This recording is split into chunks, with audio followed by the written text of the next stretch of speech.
This is the Lone Trader YouTube. We hope this video helps. You begin by opening your mobile trading app and loading the chart for the asset you want. Set a time frame that matches your horizon, then make sure the data feed is live and notifications are enabled.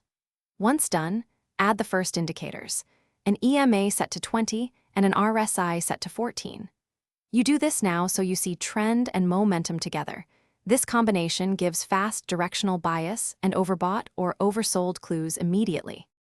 Next, you analyze how those indicators interact in real time. Add MACD or stochastic to confirm momentum shifts and look for convergence with your EMA slope. Once you spot RSI divergence or a MACD cross aligning with the EMA direction, you have higher probability signals. Make sure to zoom, use the crosshair, and mark nearby support and resistance. This helps you set entries and stops once identified. Align position size to risk. Finally, execute with discipline. Place the order including a predefined stop loss and take profit based on your marked levels. Once the trade runs, manage it by trailing the stop with your EMA or ATR and adjust when fresh confirmations arrive.